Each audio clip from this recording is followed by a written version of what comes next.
ইসরায়েলের বর্বর হামলায় ৩৬০ ফুটবল খেলোয়াড় সহ ৬৪৬ ক্রীড়াবিদের মৃত্যু। ফিলিস্তিনের গাজায় দখলদার ইসরায়েল চলমান বর্বরতার যুদ্ধে এ পর্যন্ত ৬৪৬ জন ক্রীড়াবিদকে হত্যা করেছে, যার মধ্যে ৩৬০ জন ফুটবল খেলোয়াড়। স্থানীয় কর্তৃপক্ষ এমন তথ্য জানিয়েছে। শুক্রবার আল জাজিরার এক প্রতিবেদনে জানানো হয়, গাজায় ইসরায়েলি বাহিনী ১৪ মাসেরও বেশি সময় ধরে তাণ্ডব চালাচ্ছে। এতে এখন পর্যন্ত ৪৫,২০৬ ফিলিস্তিনি নিহত হয়েছেন।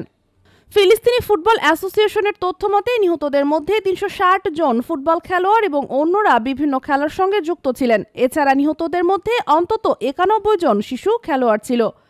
ইসরায়েলের হামলায় গাজায় প্রতিনিয়ত নিহতের সংখ্যা বাড়ছে। নিহতদের মধ্যে বেশিরভাগই নারী ও শিশু। ইসরায়েলি বাহিনীর এই বর্বরতার পরিসংখ্যান চমকে ওঠার মতো। গণহত্যায় ১৩,০০০ শিক্ষার্থী নিহত। ১৭ ডিসেম্বর ফিলিস্তিনের শিক্ষা মন্ত্রণালয়ের বরাতে আল জাজিরার আরেক প্রতিবেদনে জানানো হয়, ইসরায়েলি বাহিনীর বর্বর হামলায় এ পর্যন্ত প্রায় ১৩,০০০ শিক্ষার্থী নিহত হয়েছেন। শুধু হত্যা নয়, অনেককে গ্রেপ্তার করে কারাগারে নির্যাতন করা হচ্ছে। প্রতিবেদনে বলা হয়, ইসরায়েলের হামলায় গাজা উপত্যকা এবং অধিকৃত পশ্চিম তীরে ১২,৮০০ জন শিক্ষার্থী নিহত হয়েছেন।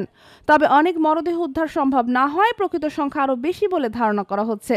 নিহত ছাড়াও অন্তত ২১,০০০ শিক্ষার্থী আহত হয়েছেন। শিক্ষক ও শিক্ষা প্রতিষ্ঠান হামলা মন্ত্রণালয়ের তথ্য অনুযায়ী দখলদার ইসরায়েলের বর্বর হামলায় অন্তত ৬০০ জন শিক্ষক এবং স্কুল প্রশাসক নিহত এবং ৩,৮০০ জন আহত হয়েছেন। পশ্চিম তীরে ৫৪০ জন শিক্ষার্থী এবং ১৬০ জন শিক্ষককে গ্রেপ্তার করা হয়েছে। তবে গাজার গ্রেপ্তারের সঠিক সংখ্যা জানা যায়নি।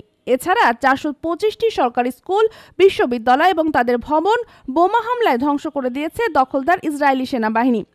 ফিলিস্তিনি উদ্বাস্তুদের জন্য জাতিসংঘের অধিভুক্ত ৬৫টি শিক্ষা প্রতিষ্ঠানও বোমা হামলায় মাটির সঙ্গে মিশে গেছে।